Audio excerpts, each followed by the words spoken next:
Hello again, everybody, and welcome to another exciting episode of Random Logging! So, today, I want to talk about something that got a little bit of media traction, not quite as much as some other movements have. Um, but the thing that I've seen most prevalent about it has been attacks on the movement itself and claims that it's just a bunch of white privileged males trying to make people feel bad, which it wasn't. The thing I want to talk about today is the triggering. For those of you that don't know, there was a movement started by, what was her name?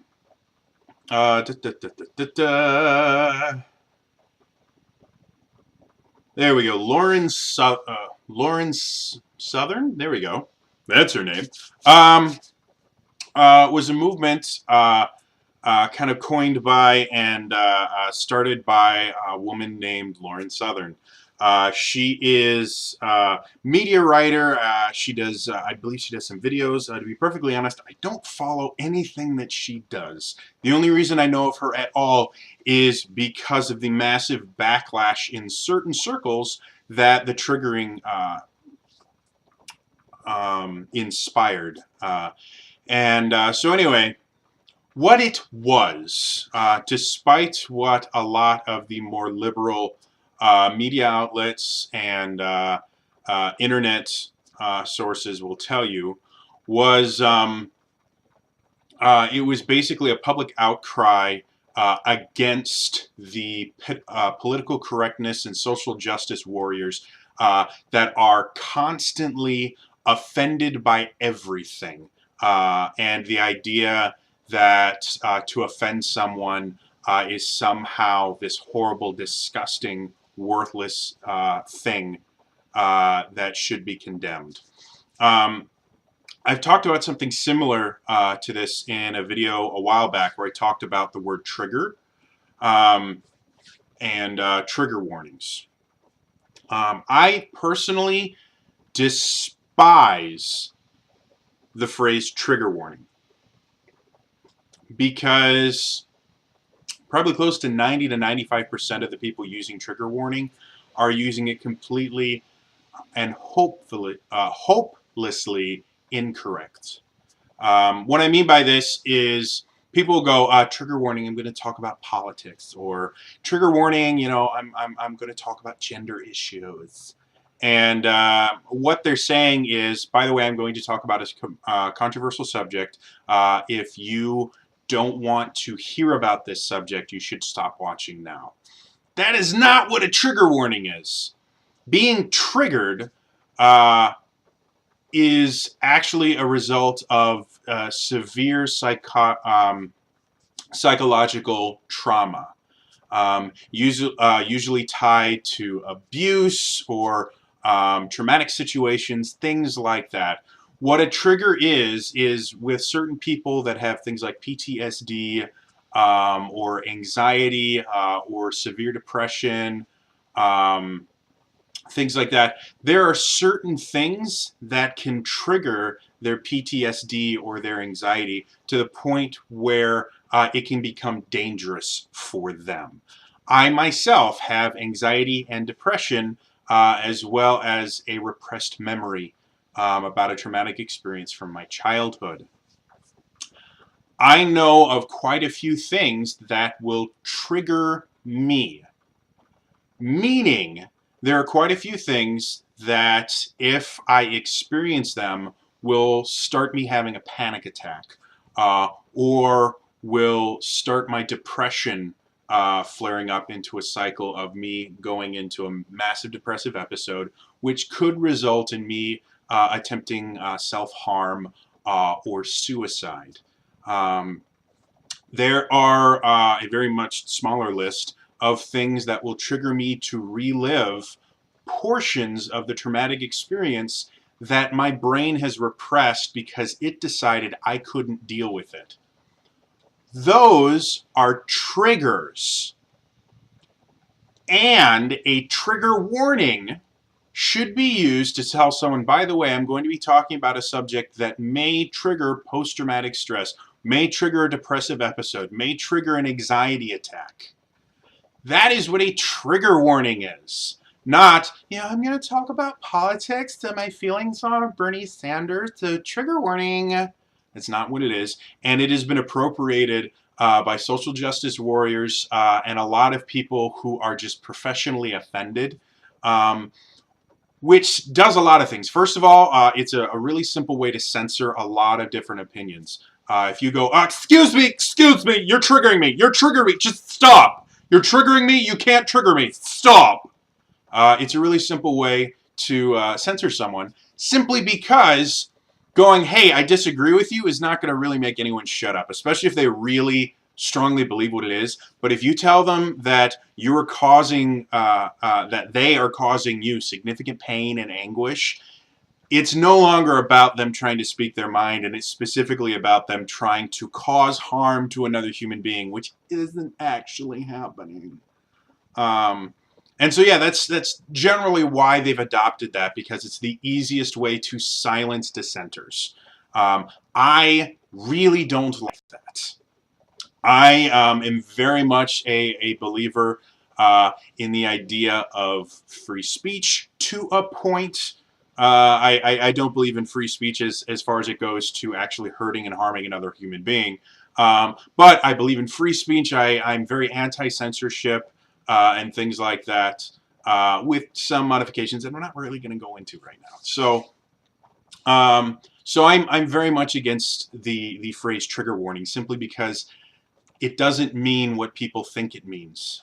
And for those of us that actually do have triggers that we have to be very careful about exposing ourselves to, it belittles the massive amount of work that we have done to adjust our lives to be able to live with the fact that there are certain things that simply through experiencing them can cause us very serious side effects that can lead to death. Like, that is a serious thing. And to compare what people like me and other people that have even worse triggers than I do, people like PTSD is a massive, massive thing. And some of the things that can trigger a flashback for someone that does have PTSD can be not only life-threatening for them, it can be life-threatening for people around them.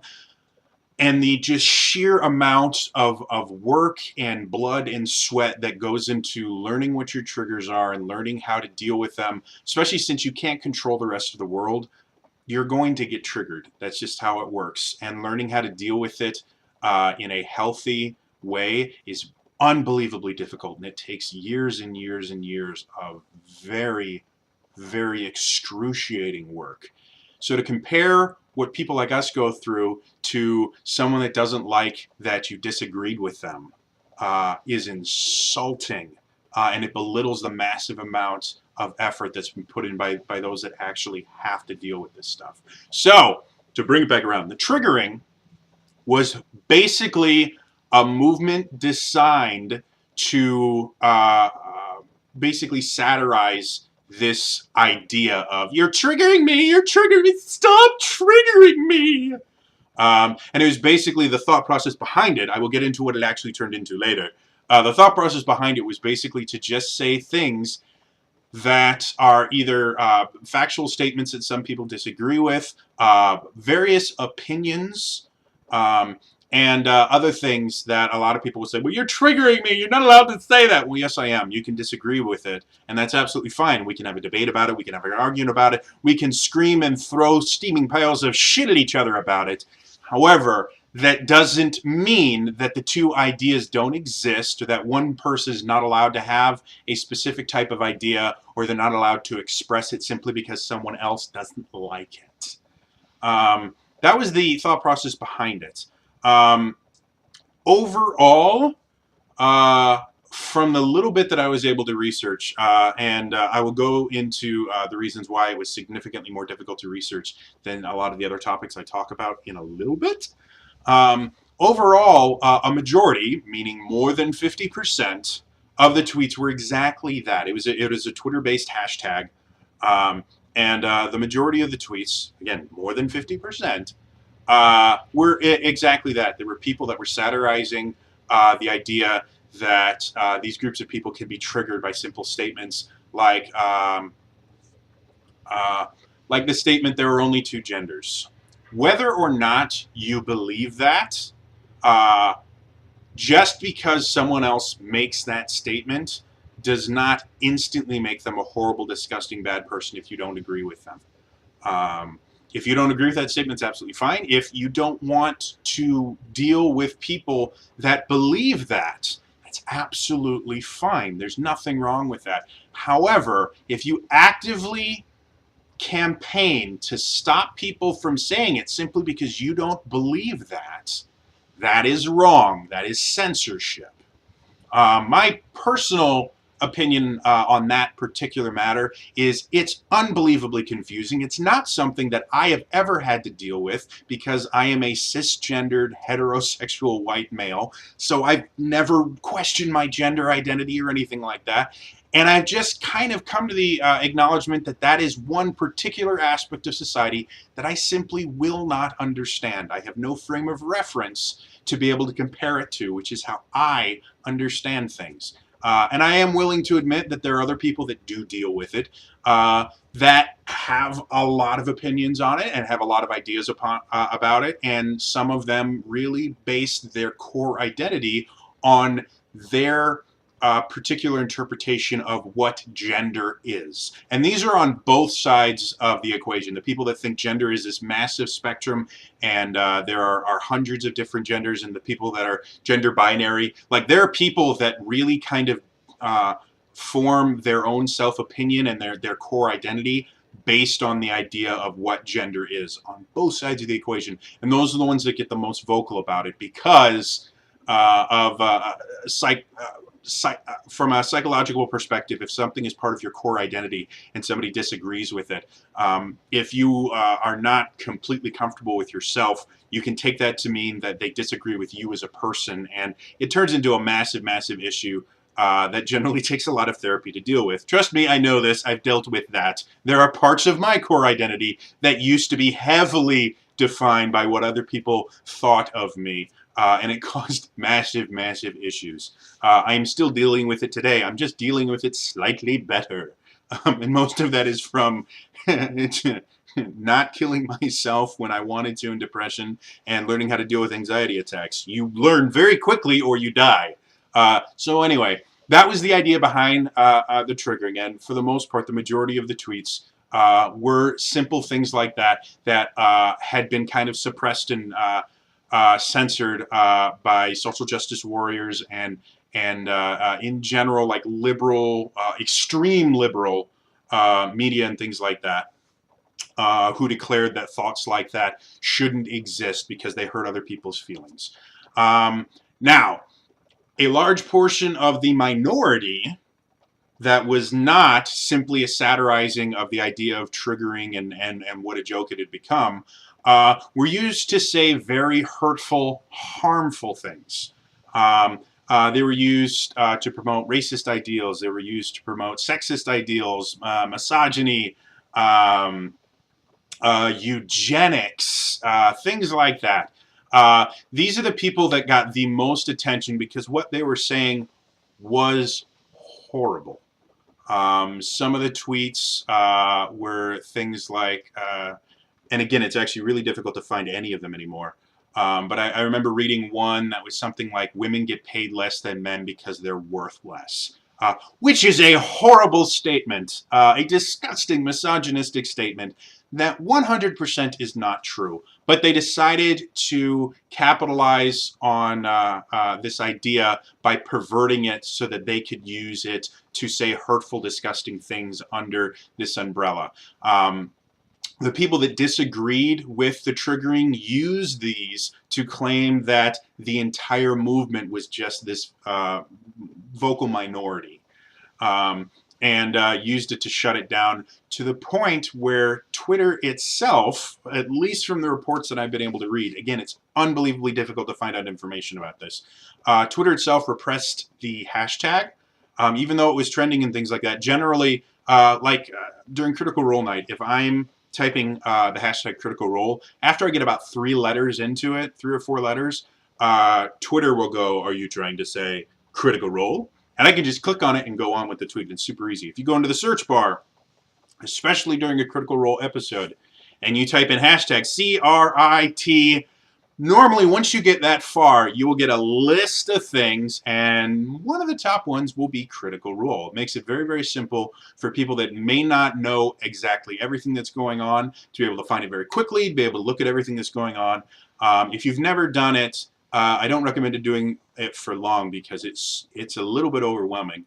But just during an episode of Critical Role, go to Twitter, type in hashtag Critical Role to the search engine, and then go to the live feed, and it's bonkers. It's super, super cool, but it's bonkers. If you tried doing same thing with the triggering hashtag, which was trending all over the world for like 8 hours or something like that, which is impressive for something started as small as what it was. It wouldn't auto-populate it no matter what you did. And to find it, you had to know the exact hashtag.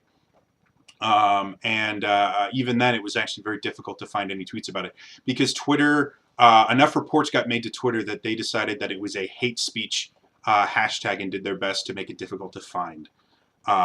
From reports that I have read, again, it's unbelievably difficult to find information about this, which in my eyes points to the idea that it was suppressed, if not by Twitter, then by other large groups that would prefer this didn't go out for whatever reason. Now, I have never heard of Twitter suppressing something simply because it was hate speech. I mean, we see hate speech on Twitter all the time.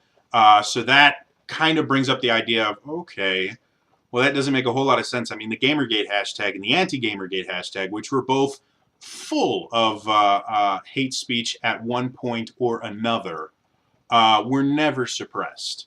So that kind of debunks that slightly, just from my own experience. I've never heard of that before. But it's possible they learned from the Gamergate scandal. It's possible that they've learned from other things. It's possible that it was just my computer didn't like searching for it. My computer does that every so often. But anyway, so it was unbelievably difficult to find information on this because of the massive divide.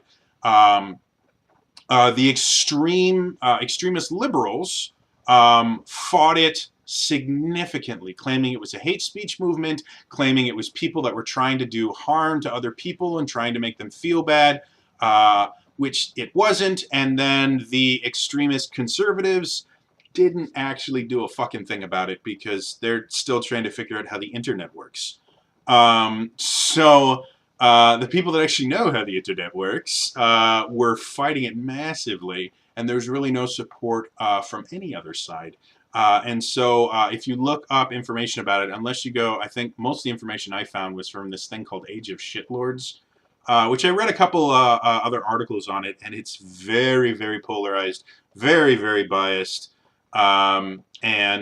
is...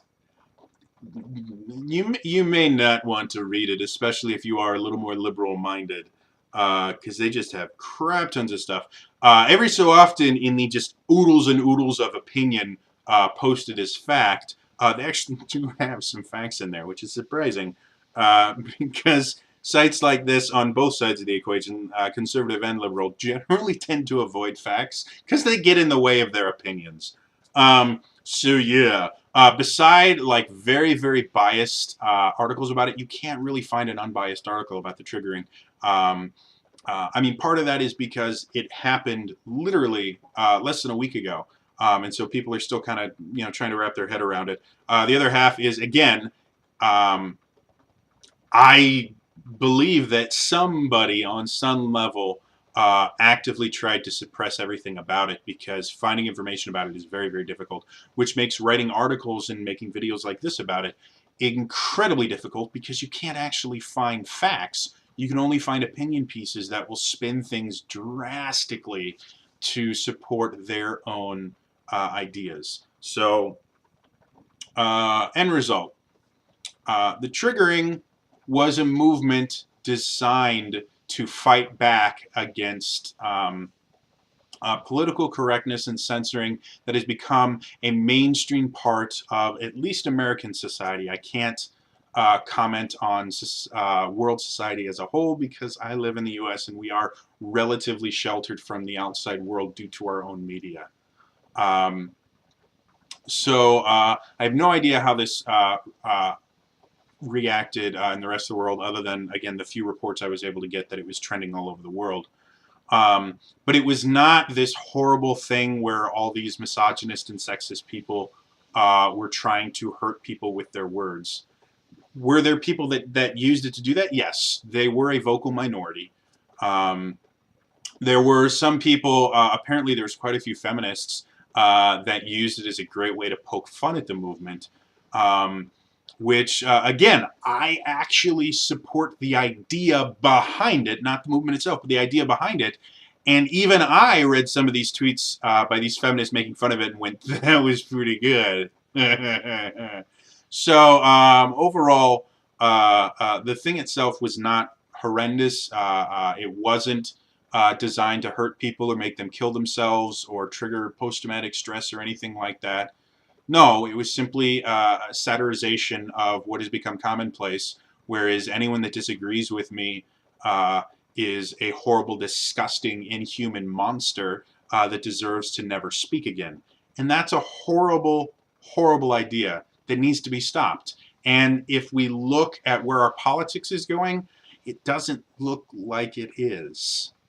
The only people that are really ignoring it right now are, well, Trump, because I've come to the realization that Trump is basically just saying whatever he thinks will piss people off the most, because he is a firm believer in the idea that there is no such thing as bad press. Beyond that, like, we still massively censor ourselves for fear of offending people. We shouldn't. Being offended is normal. I think one of my favorite things in the world, Patton Oswalt, brilliant, brilliant comedian, has this great bit that he does in one of his stand-up specials that for the life of me, I couldn't figure out which one it was. But it basically goes like this. He starts out with a statement, well, you got to respect everyone's belief. No, you don't. That's what gets us into trouble. You have to acknowledge everyone's beliefs. And then you have to reserve the right to go, that's fucking stupid. Are you kidding me? That I agree with 100%. You do not have to respect everybody's beliefs. You don't. Mostly because there are people that believe some bonkers, crazy ass shit. And that's okay. They're allowed to believe that. It doesn't mean I have to respect them. It doesn't mean that I have to tell them that they're right. It simply means I have to sit back and go, okay, you believe that. Congratulations. You're crazy, but you believe that, and that's perfectly fine. And I don't think you're a horrible, disgusting human being because you believe something crazy. I just believe you believe something crazy. And there are a lot of people that believe a lot of the things that I believe are crazy. That's 100% okay. I have friends that disagree with me massively about most of the things that define my belief structure. I have had arguments with people that I love to death about things like religion and politics and censorship and political correctness. And I have friends that disagree with me massively, massively, massively. And I still think they're wonderful, lovely human beings. I haven't cut them out of my life, not intentionally. Every so often you do eventually drift apart, but that's fine. Yeah. For those of you wondering exactly what the triggering was and wanted to hear a slightly more unbiased approach to it, as unbiased as I can be when, again, I do have personal beliefs that coincide with aspects of it. That's what it was. It was a movement meant to satirize political correctness. It's happened over and over and over again. South Park has had many, many episodes where it bashes the idea of political correctness. The most recent season was entirely about bashing political correctness and satirizing it. This is a very common thing that has been prevalent forever. However, due to the extremism that is built into the internet now and internet culture in general, it's being touted as this horrible event that was designed to hurt people and say horrible, disgusting things, and it simply wasn't. And if it wasn't for the fact that it's impossible to find anything about it now, or not impossible, but very, very difficult compared to other things that I've had to research, you could find that out. However, you can't, because the only people that reported on it are the ones that had very extreme beliefs on it, on both sides. And both of them are spewing forth opinion as fact and ignoring massive aspects of the entire event to support their own cause. So, yeah, that was a triggering.